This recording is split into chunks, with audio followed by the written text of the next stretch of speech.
Texas. They say everything's bigger here, and they're right.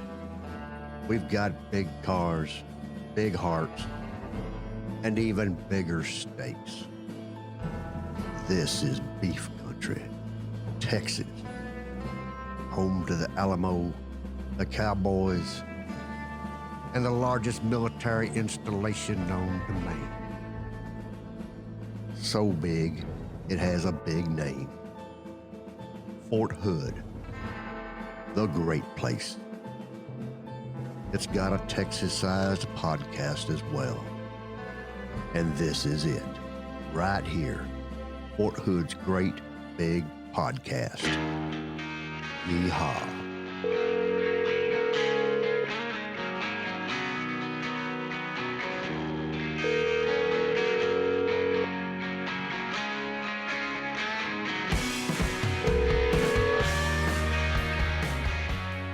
Hello.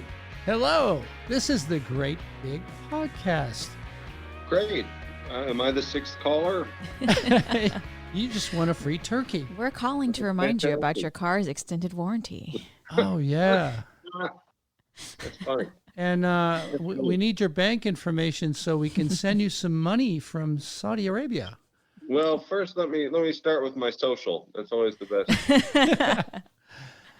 So, Charlie, lead us off.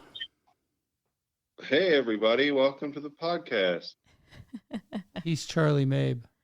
Oh, yeah. I'm Charlie May. That was a Brianna start. That's Brianna Do. And I'm Dave Larson, and you're not. So, still at home, brother. Yeah, I am. Yeah. Yeah, I am. Before you start, I must give you your HIPAA. Yes. If we talk about your health, you need to understand your HIPAA rights. You don't have to. I have everything can be used and will be used against me. In a court of law. In the court of public opinion. In the court of public opinion, for sure. So, how you feeling? No, I'm aware. I've been better. Good. It turns out I actually did have coronavirus. Oh, boy. So we went from warning everyone and discussing it several times on the podcast to me actually experiencing it now. Yeah.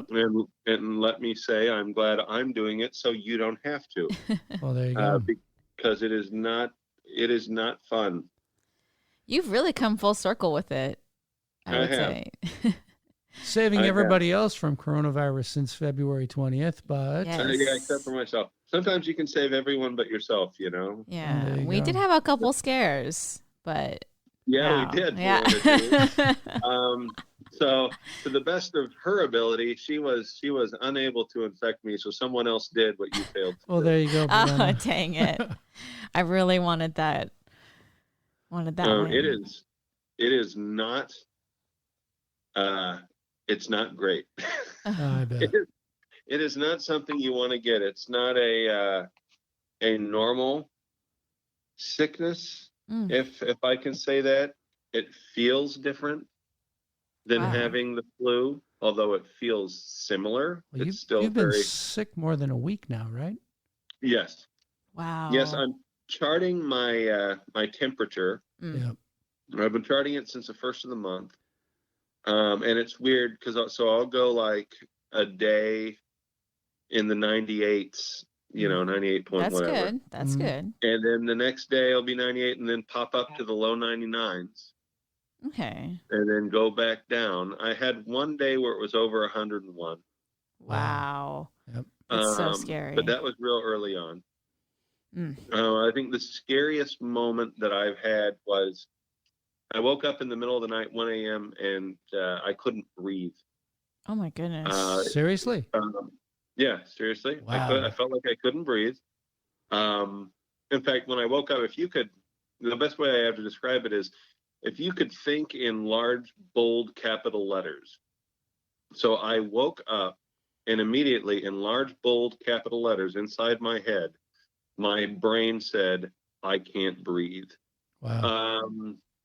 So I got up and I thought this can't be happening to me. This is ridiculous. There's no way this is actually happening.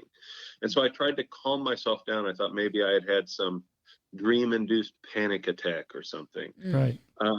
But no, it felt like no matter how much I breathed, oxygen was not getting to me. I was sipping oxygen instead of breathing, even though I was getting what felt like full lungfuls of air. Right. So I ended up having to go to the emergency room. Oh my goodness. And they did a workup on me. They checked my heart a lot. They said that the symptoms I was experiencing was very, very common in coronavirus. Wow. And they did an X-ray of my heart and lungs. And then afterwards, they presented an idea then of why they thought I might have been feeling like I couldn't breathe. My oxygen count was low while I was there. Even after I had recovered, my oxygen was at 92 resting, and it would drop when I moved. And it should be around 99, 98, 99. But after a couple of days, when I got the full test results back, they found that the coronavirus had put liquid around my lung, and my lung had partially collapsed. Oh my gosh. And so that's why I not couldn't good. breathe. Yeah. Wow. But I'm better now. Yay. You're better now. Oh my goodness. I'm better now. Where do you think you got it? The coronavirus? I blame you. No, I don't know. Wow. It's like I tell the wife, it's just roulette, and I either won or lost, whichever way you want to look at it. We're very careful. We don't go out places. I go to work, I come home, we buy groceries. Right. That's it. Wear masks, wash hands, I have hand sanitizer with us. I'm not licking my fingers all the time. And you don't bite your nails, so they No. Touch your face. I touch my face a lot. Today's been rough. I started really coughing today. In fact, I'm having to suck on a cough drop right now, and I feel a cough in my throat. Right. And it's been really rough cough, not fun. Wow. Does that mean you're getting better though? If you're coughing? It does. So here's what the hospital does. They contact me 2 times a day. That's checking good. on my symptoms. That's good. So they contact me twice a day and check on my symptoms, and then I've got an actual virtual teleconference with a doc. Wow. The day this comes out, Thursday. So wow. And that's my normal doctor. So we'll assess from there. But yeah, apparently, according to the hospital, this is all normal. Things are going the way they should be. So. Okay. Well, we're so happy that you're recovering and you're feeling better. I am at home. I'm isolated. I'm not around people. We've ordered groceries once, contactless delivery. So thank God for that. That's a godsend. I am a little stir crazy around this place. Yeah, I'm sure. I mean, it's fun to stay at home, but after a little bit, it's like, it's not fun staying home while you're sick. Yeah, that too. This sickness is different because what coronavirus does is it just saps your energy. Yeah. And not just to the point that you're tired per se, but like you just don't want to do anything. Right. So, I mean, I've been playing a video game and I just feel like I just don't want to, I don't even want to play the video game. And I just want to sit here, just sit. Wow. Which is weird. The other side of the coin, though, is my wife is great. That's good. She's breathing in all my gunky air and caring for me and all that. And it's like they need to harvest her blood. Yeah. Her immune. Yeah. No kidding. So I got to ask you, you came down with the coronavirus the same week as the president. Do you feel special? I do. That means he'll be overshadowed. Because we were kind of going, I felt like we were going through it together. Well, there you They were go. talking about his symptoms. And I'm like, that's my symptoms. We got the same symptoms. I You're mean, like, you're a trendsetter. Talk about pandering for votes. Yeah. Wow. Wow. But no, I'm glad he's doing better. He got some treatment that I don't exactly have access to, Oh, but you I'm think? glad it worked out for him. Yeah. I'm taking it the slow and steady route, which makes my insurance happy. So doing what we can. Yeah. World-class absolutely. healthcare Mm-hmm. in Texas. Absolutely. Yeah. Come on. Yeah, it's good. So, have you been following the news at all since you're stuck at home? On and off. Yeah. I find it's one of those things, where when you get sick and low energy and things get really annoying easy. Yeah. So anytime I see the news, it just cheeses me off. Yeah. Just Yeah, but I tried. You haven't I really tried to been watch- snarky Charlie on social media lately. You've actually No, I been very haven't. quiet. Oh. I have. Well, I don't like being snarky because it doesn't do a whole lot of good. Yeah. I had a lot of friends that had a whole lot to say about the president getting coronavirus, none of which I felt was helpful. Sure. But me harping on them is not going to change their mind. Yeah, no. Sometimes you just got to let people be people, and cards land where they may. No, and I also didn't announce it on coronavirus I'm sorry, my brain's scrambled, on social media, because it's one of those things. While I do, dear listeners, feel like it's your business to know, because we're family. We're all the little great big podcast family here. Mm-hmm. It's not necessarily something I need to go announce on Facebook, Mm-hmm. Although your aunt did. Did she really? She did. Oh my She did. goodness. She did. She outed you. She's my aunt. She can do that. We love you, Sharon. We love you. Thanks. That's how I knew he was in the emergency room. Wow. Yeah. I didn't even know that. Wow, you. Oh, I was goodness. trying not to make a big deal of it. Yeah, I can see that. Oh, you're a very thoughtful It was friend. not. Hey, pro tip here: if you got to go to the emergency room, don't go on a night when it's a full moon. Oh my goodness. Oh. Because that's when I went. That Oh, was there you something else. Wow. So, talking about the news, I think Mhm. we'll hit this one in the opening segment, I guess. Did you know that the 1st Cavalry Division is #1 in Army retention? I Ooh. saw that. I saw that when they announced it. That was last via night. press Yeah. release. Mm-hmm. Uh-huh. I Yeah, saw it too. which is sort of flies in the face of everybody out there trying to say, oh, there, Fort Hood is, everybody wants to run away from Fort Hood. Everybody wants to. Well, apparently not. Apparently not. If Cav's #1 in retention, and we're here at where, Fort Hood? Yeah. What Well, do you I think think- there, Cav Trooper Brianna? I think a lot of it has to do with when you re-enlist, you get incentives. So Like that mug?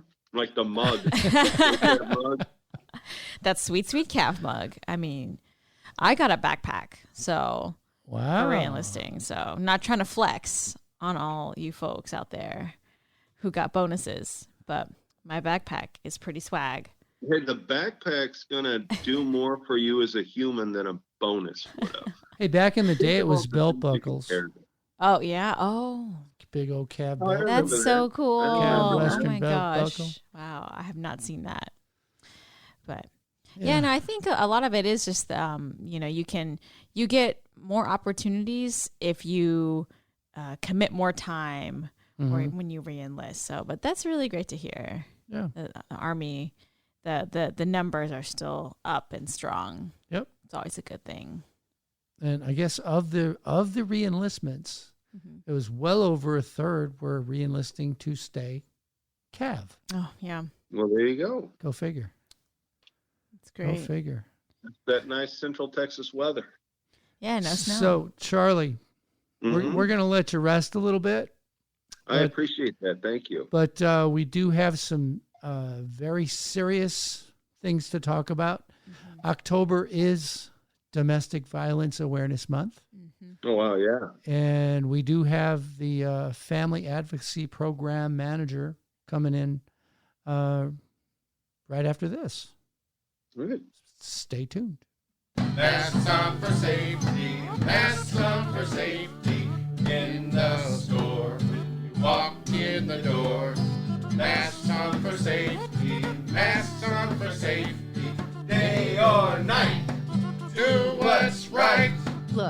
Bad jingles aren't going to stop the coronavirus, but wearing a mask or a face covering can help lower the chance of infection or spread. So do your part and mask up. Or we may just have to keep singing. Masks on for safety, masks on for safety. Be a mouth and noser, or else you're a poser. Do what's right, save a life, wear a mask. What does resiliency mean to you? For the folks at Fort Hood Resiliency Campus, resiliency is helping folks help themselves. The campus offers a wide range of programs, each aimed at assisting Fort Hood units and individuals in need of morale and team-building opportunities. Through programs like the Applied Fitness Center, Military Life Counselors, the Army Wellness Center, Nutrition Clinic, and the Warrior Quest Adventure Program, the Resiliency Campus headquarters is located on the 5th floor of the Shoemaker Center on Darnall Loop. To find out more about what the Fort Hood Resiliency Campus can offer you, look them up on Facebook or give them a call at 254-285-5693.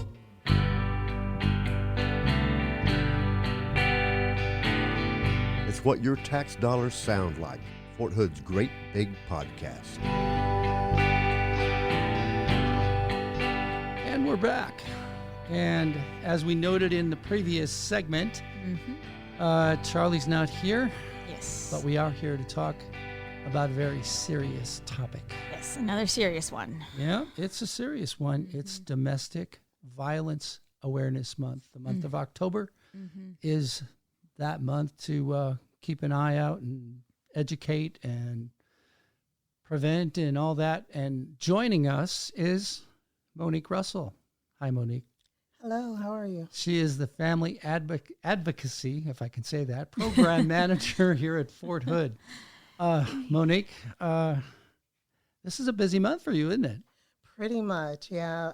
October is Domestic Violence Awareness Month. We have events going on throughout the month for families to come together, or people in the community really, to just acknowledge the month and use social media and other platforms to show their support. Right. Great.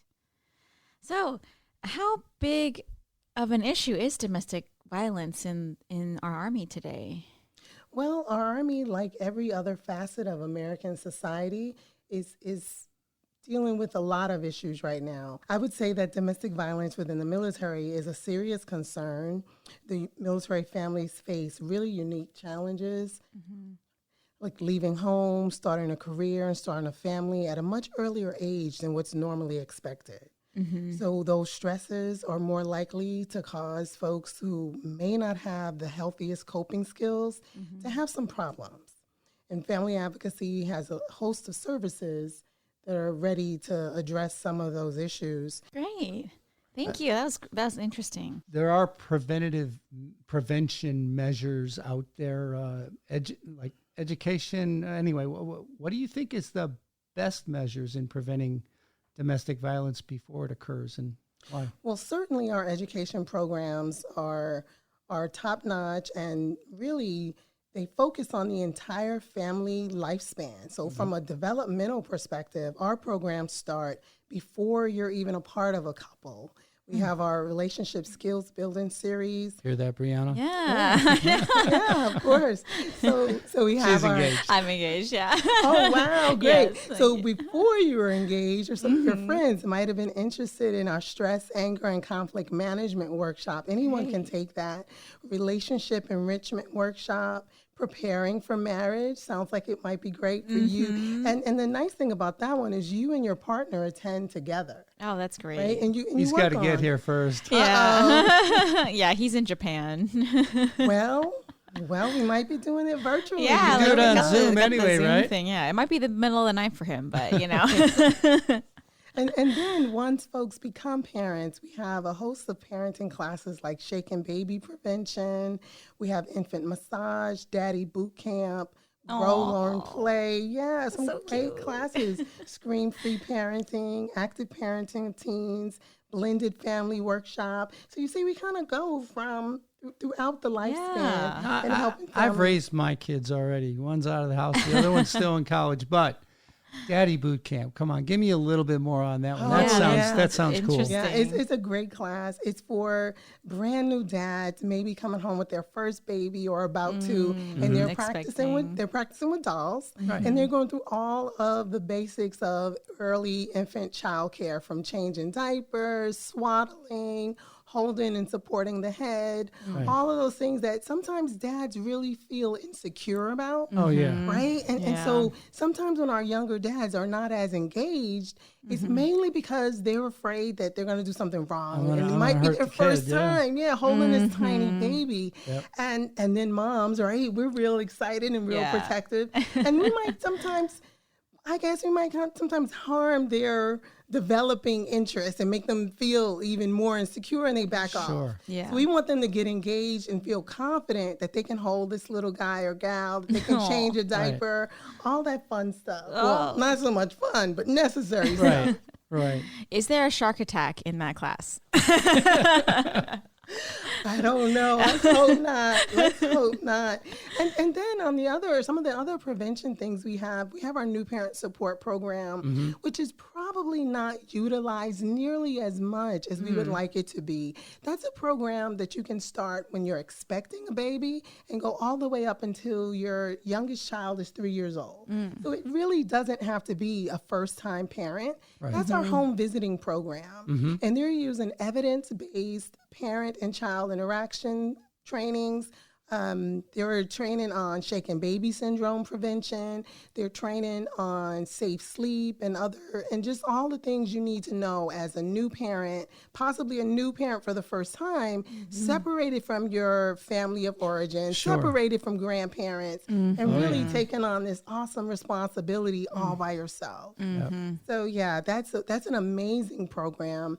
It's hard to get the word out, but we're trying some new techniques going into FY21, second quarter FY21, to get more people at least to know about the program and not to be afraid. I think sometimes folks are afraid of the services that family advocacy has to offer, especially a home visiting program. Not sure if we're a part of the other FAP program at the hospital, which deals a lot with maltreatment, where we're really trying to prevent some of those issues from occurring.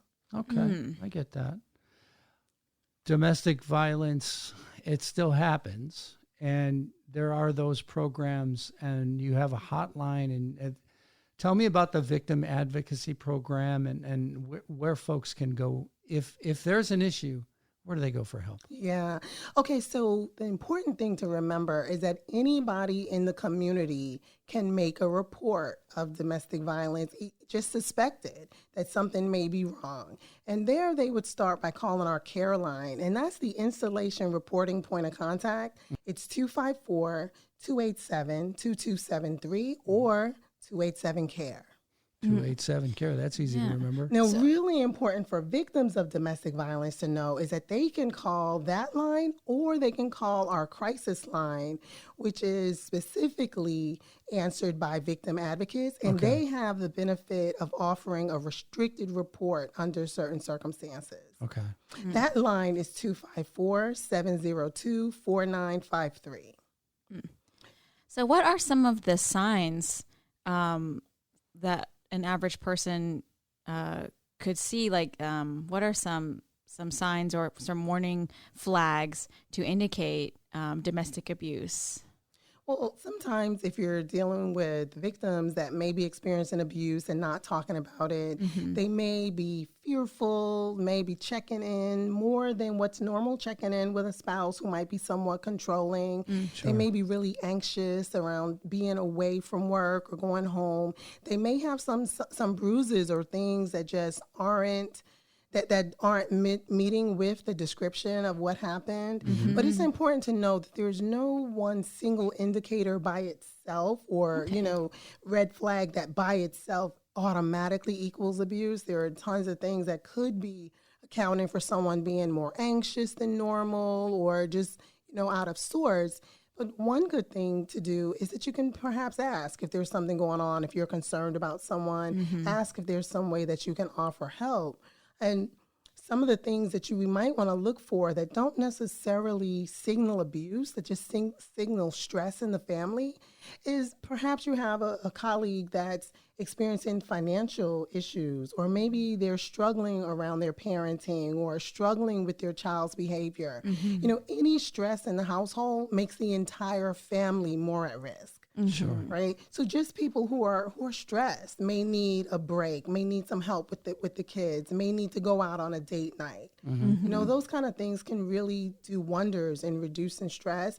You may need to remind them that they can always go to ACS, the financial readiness branch. Maybe they're having financial issues that they're talking about. Those kind of things are ancillary, but very much a part of the stress that can lead to domestic violence. With Army families, do you think finances are one of the biggest causes of issues within a family? Well, I'll say it this way. I don't know that financial stress is one of the biggest causes, but it's definitely one of domestic violence, but it's definitely one of the biggest causes things that people are facing right now, especially young families, right? Our military families tend to be younger, get married younger, and have children a little bit younger. So they're facing these stresses and financial strains while they're lower enlisted, right? So finances is definitely a big factor that will add to stress. We can offer them through financial readiness branch. We can offer them some information on budgeting, creating a budget, working on their credit, working on savings, all of those kind of things to give them the real tools to make better financial decisions, right?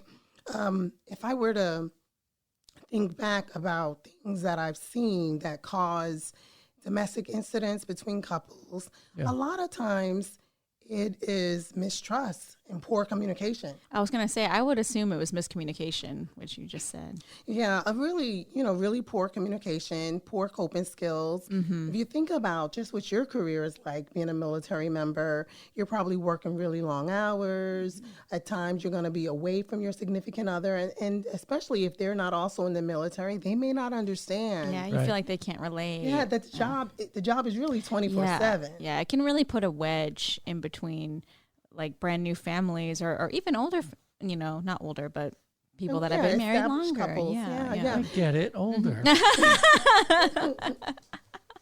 So a lot of times we'll see some really toxic communication that might lead to things that can become physical. A big one that I might see is arguing over a cell phone.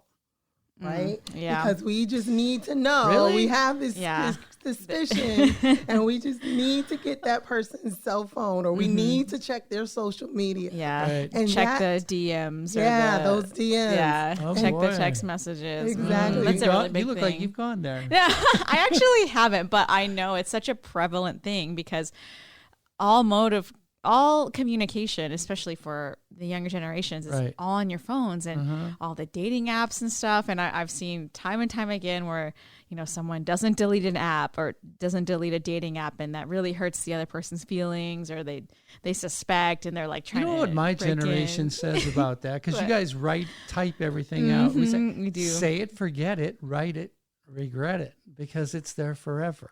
Oh, I've never heard that. Wait, say it, forget it. Write it, regret it. Oh, that's smart. Because, it is kind of funny how now we put things down that like are traceable and it's there forever. And it's on the internet. Yeah.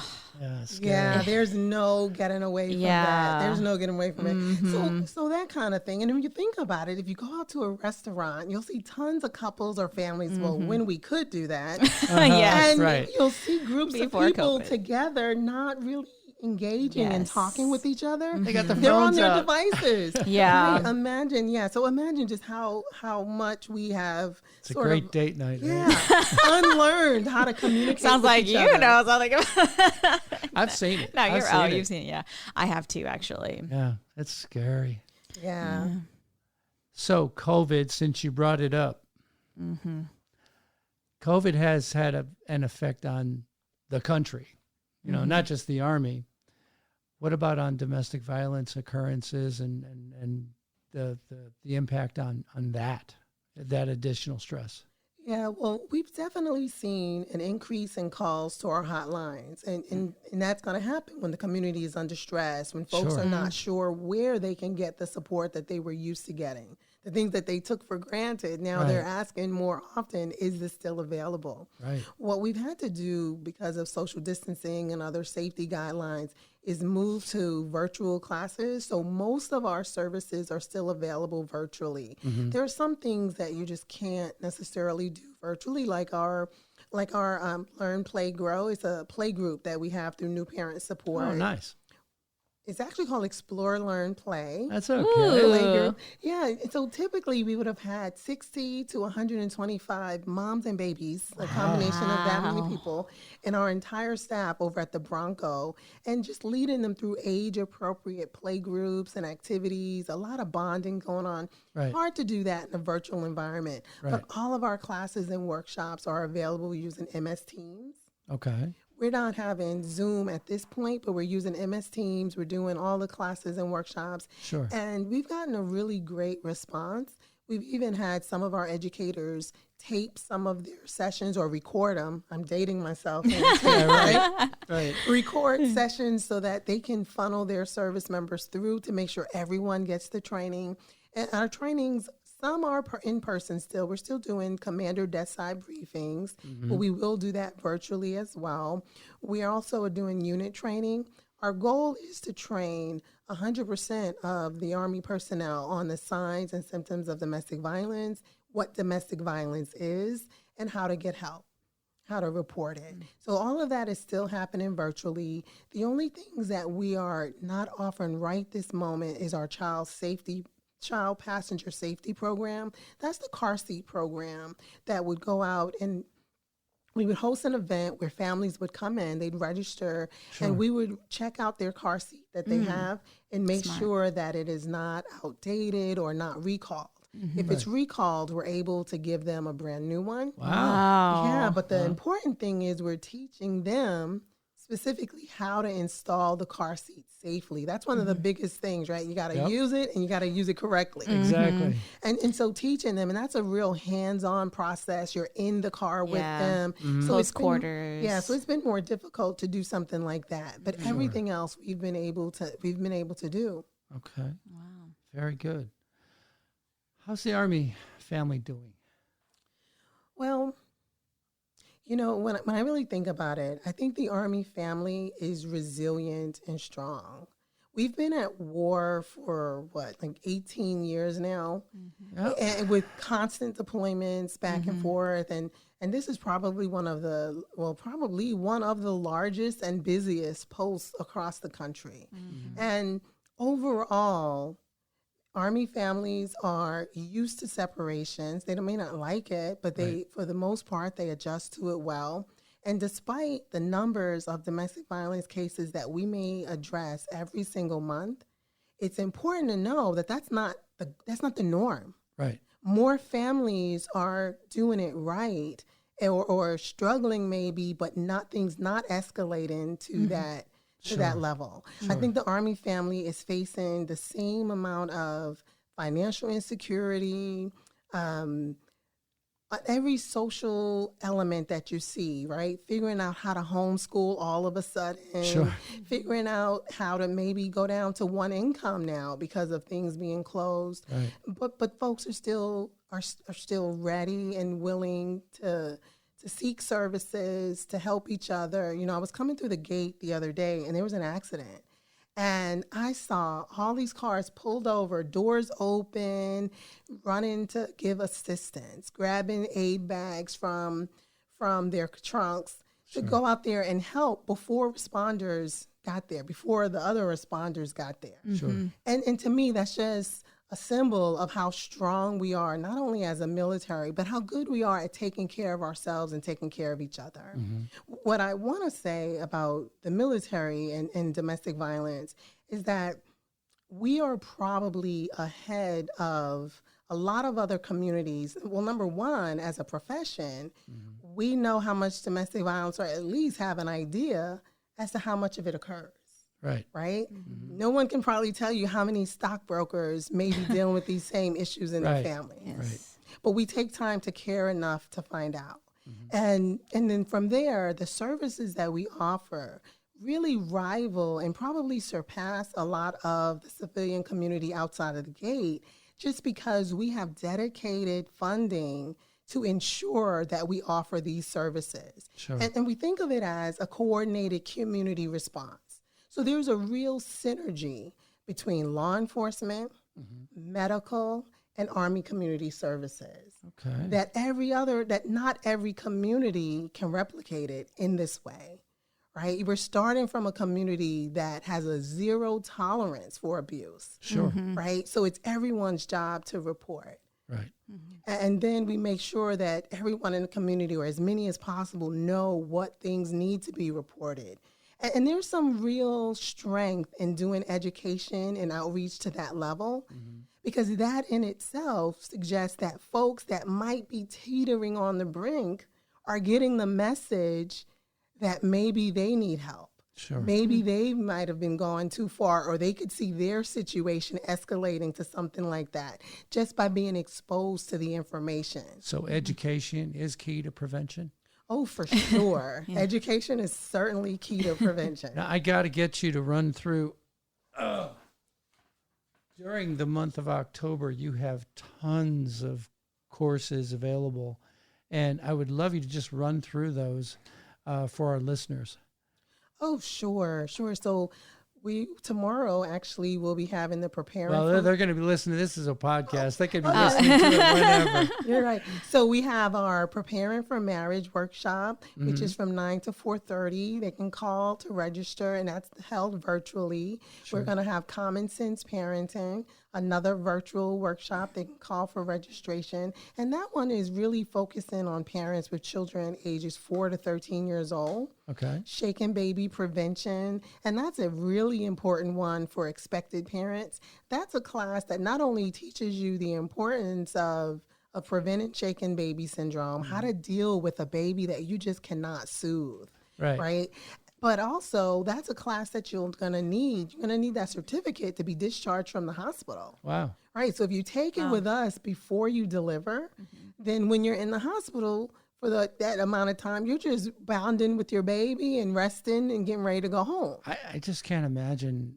Well, I mean, I've been a dad 3 times, and who would shake a baby? Yeah. You know what? You'd be surprised. It's actually, it stems from feeling like a failure. Really? Right? From trying to soothe a baby, not being able to understand that there's actually a developmental stage that babies go through. And when you think about it, crying is their only language, right? And so it can become really frustrating. And what we want parents to know is if you've done everything, if you've changed the diaper, if you know the baby's been burped and fed, it's okay to put the baby down. Crying isn't going to hurt them. Right? And that's the part that folks, I think, get caught up on, is they're trying so hard to make the crying stop. Right. And feeling like they must be failing in some way. And I think it's from that frustration that they do something unfortunate.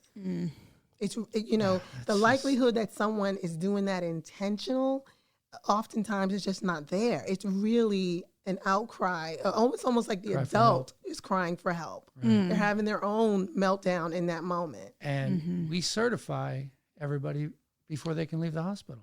Exactly. So the hospital will do that, but we can also do it before they come, before they deliver, and they can take that certificate with them to the hospital. Nice. We try to reach 100% of parents. Well, we have to, right? If they deliver at at Darnell, and also the civilian hospitals are teaching the class as well. Very good. Yeah. What else you got? We got infant massage. Now, that's a tough one to do virtually. So we're experimenting with figuring out how to do that in smaller groups, like maybe 1 or 2 families. Yeah. But they can call and register. It's a great way of bonding and just learning more about how to calm and soothe a baby. And it's a great skill. Does it work on big people too?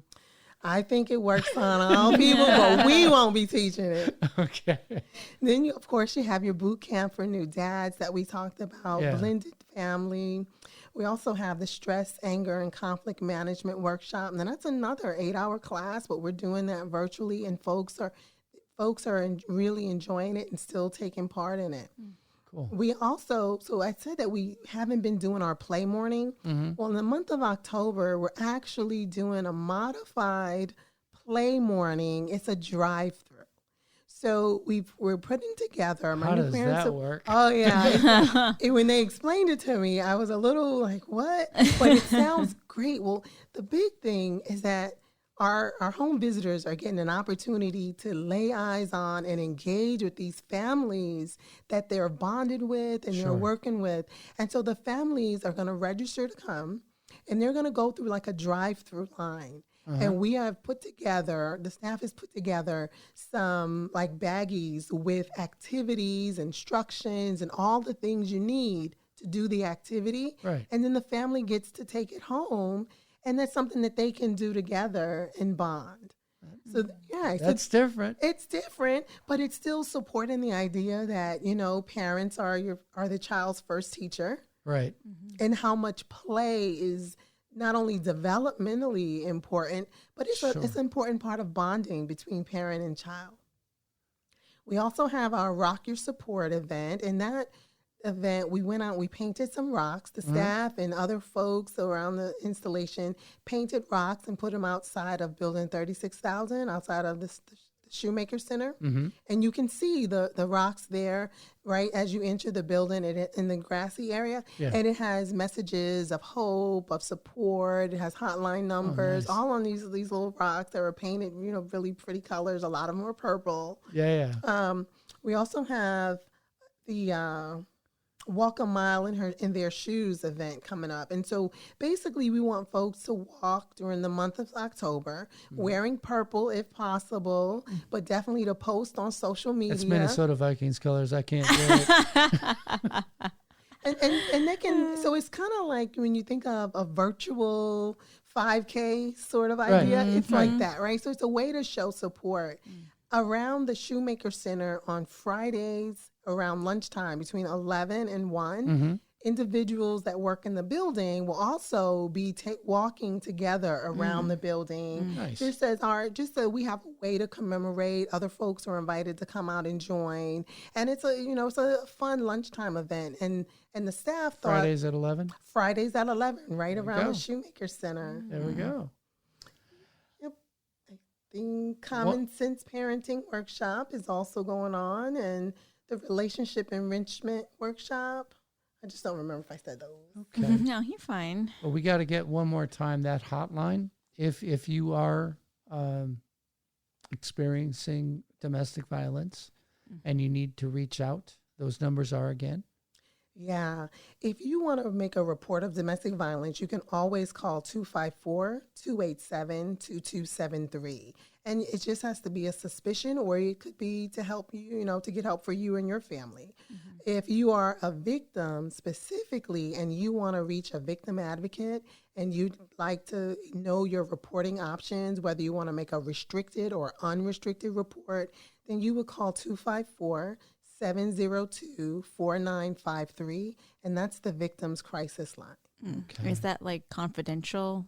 What? So I'm glad you asked that question. So when you call the care line, you are making to make a report.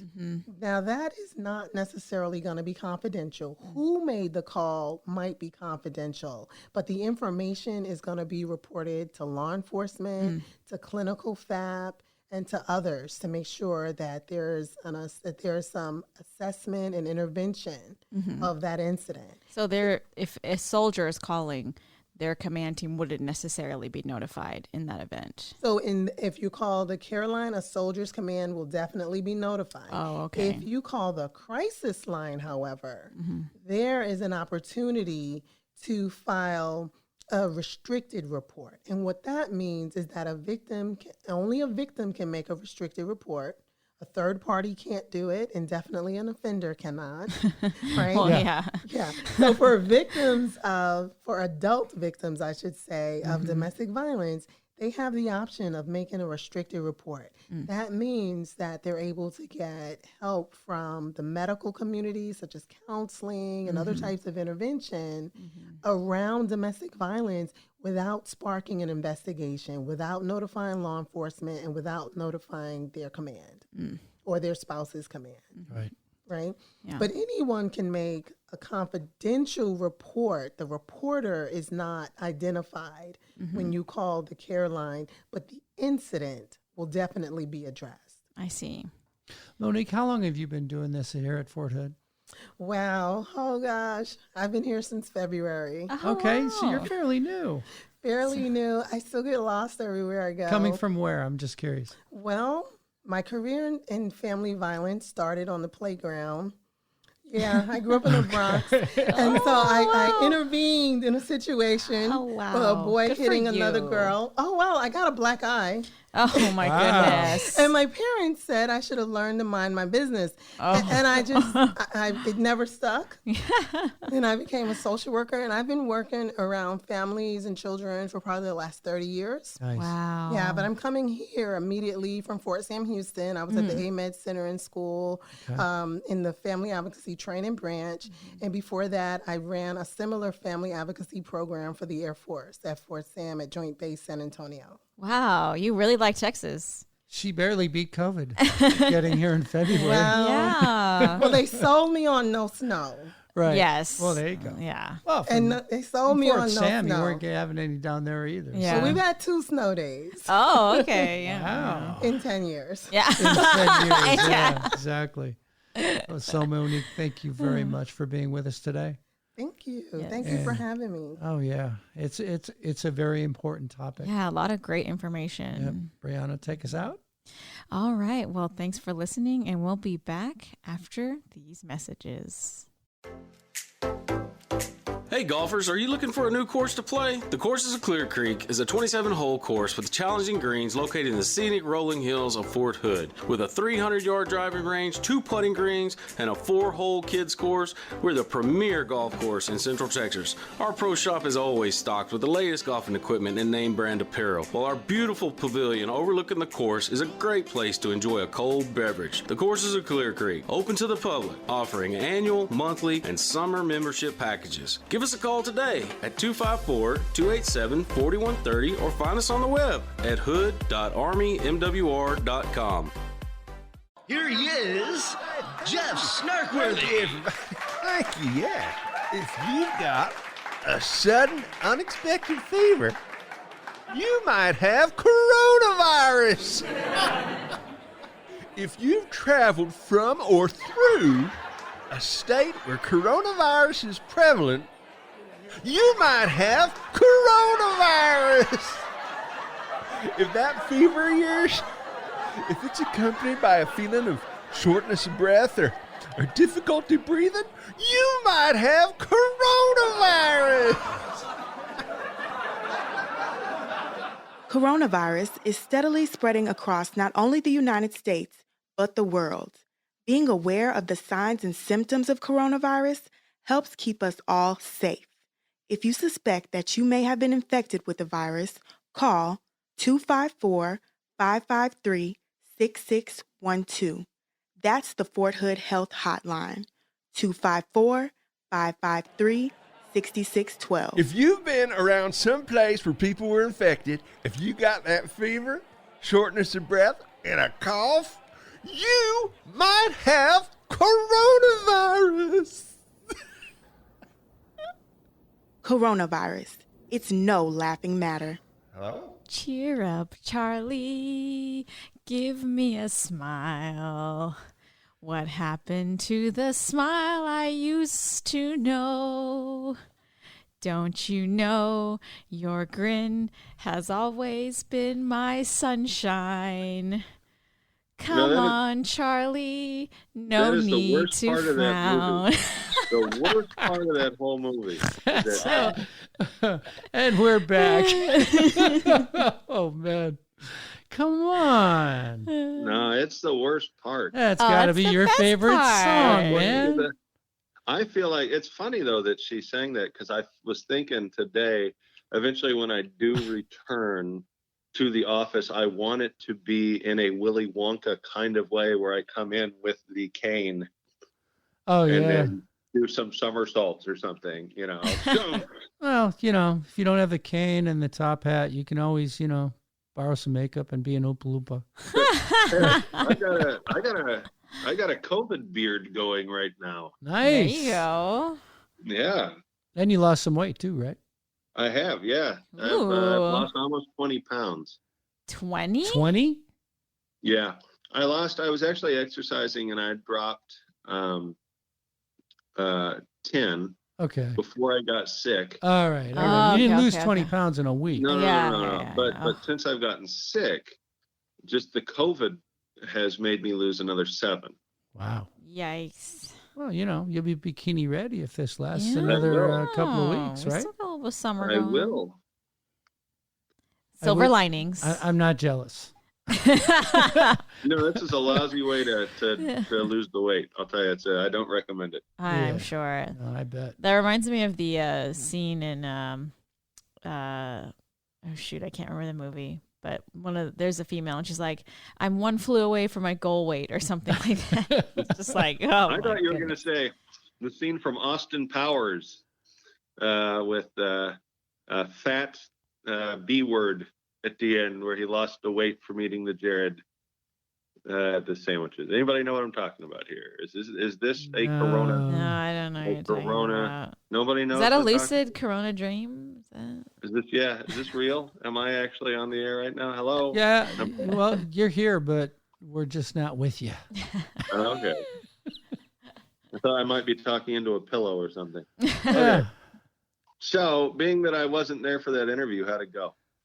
Oh, she was great. It was good. Yeah, she was great. I liked it. There's a lot going on, a lot of education going on, and I love the color purple too, which is the domestic violence. Wrong. Wrong. It just seems so wrong. Does it? What? Domestic violence. The color purple to remind us, and I love the color purple. It looks so good in the color of domestic violence. No. Yeah, sort of. Does it? Yeah. Oh. Yeah. Well, she was wearing a purple dress. Yeah. So I thought that Was was she? good. Yeah. That's bold. You don't see a lot of purple dresses. I told her I wasn't feeling it because it's Minnesota Viking colors. Oh, yeah. Oh, that's true. Sorry. That's true. I am not a Purple and gold. convert. Not happening. Purple and gold. Yep. Mm-hmm. Or in your words, the Vikings. The Viking, absolutely. Have you watched any football? I'm just curious. No. No? I've been watching random things when I can. I tried to watch the movie Maleficent. Say that 3 times fast. That's the movie about Sleeping Beauty. Angelina Jolie, right? Yeah. Okay. Man, I made 15, maybe 20 minutes into it, and I was just like, what is the point of this? This is a horrible film. How Have could you so seen many that? people like I have it? not. I have not seen that either. Not seen it. It just don't do it. We can ask Blair. I'm sure she's seen it. Yeah, I'm sure she has. It's a Disney Channel thing, right? Yeah, and the wife even said, I think you really got to like Disney to like this. And I said, well, I like Disney. Yeah. Fun enough. I ended up watching a bunch of old Disney cartoons, Okay. which is, I hadn't seen them in years. And I just simply don't understand how anyone understands what Donald Duck is saying. I can actually understand him pretty well. I can understand it, but I mean, you really got to concentrate. Yeah, you have I think to about my concentrate. wife, who's not a native English speaker, and I'm like, she must Totally be lost on her, right? Yeah. What is this violent duck? Boy, he's a jerk. I never realized how much of a jerk he is. But goodness, that's his whole shtick, is that he's a jerk. Mm-hmm. So guess what? We already have next week's show planned out. Really? Yeah. Is it the Welcome Home Charlie show? No, I don't think you're going to be ready for prime time in a week, do you? Yeah, I was going to tell you, don't count your chickens or ducks. Probably not. No, what we are doing this week, as a matter of fact, in a couple of days from this taping, is we are doing a Facebook virtual town hall about housing and barracks, on-post housing and barracks. So that is going to be Major General John Richardson IV and Garrison Commander Colonel Jason Westbrook. Wow. And they're going to be talking all about that stuff, and that's going to happen on on October 8th at 6 p.m. on our Facebook page. Oh, it's exciting. And we're going to rebroadcast it here because, you know, we want our folks to, like we've done with most of the big press conferences and town halls. Yeah, we're going to put that out again next week.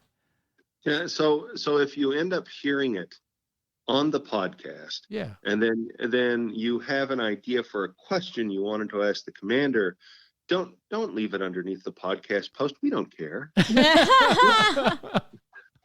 You have missed your chance at that point. Oh, we won't solve all their problems. Because it always happens. There's always that one person that seems to think that the podcast is like an active conversation that they're involved in. It's not? It is not. Oh. Although we have been getting quite a bit of mail from people that think that we accept advertising.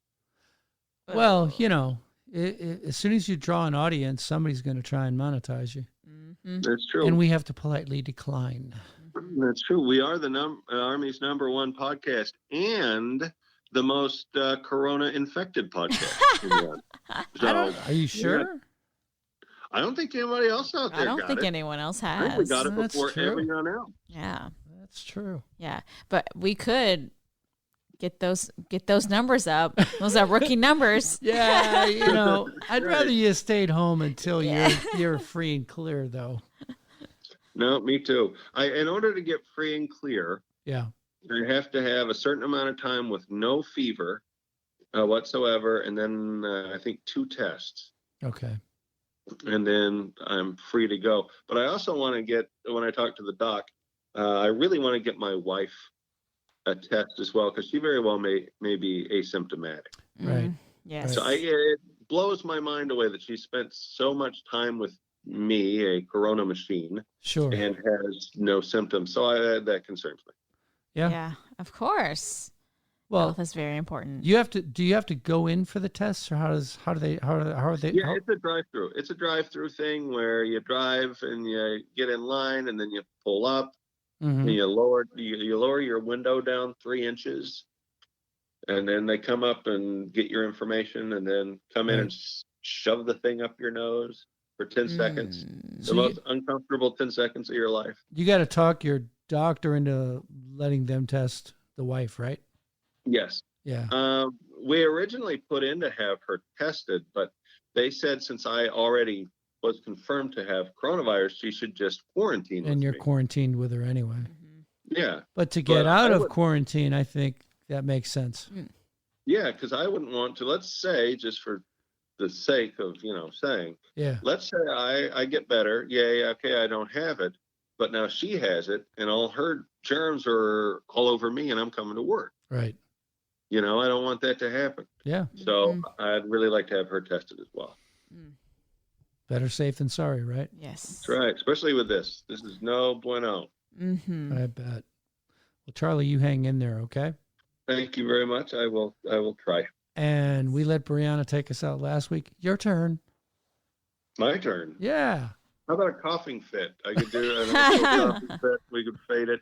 Yeah, a little music, Maybe you can cough to the beat. Hey, well, I'll just tell everybody this. Hey, we've been dealing with this corona stuff a really long time, and it's easy to relax and think it's not that big of a deal. Let me tell you, it is. It is a big deal. So keep doing what you've been doing, washing your hands, Wear your masks. wearing masks, making sure everything's clean. And if you're not feeling good, do what I did. Stay at home. Don't go into work. Stay away from people. But we're going to assume everybody out there is healthy, happy, wealthy, and wise. And we will see you next week on Fort Hood's Great Big Podcast. Bye, y'all. Driving down the road again. Guitar starts thinning and cracks crumble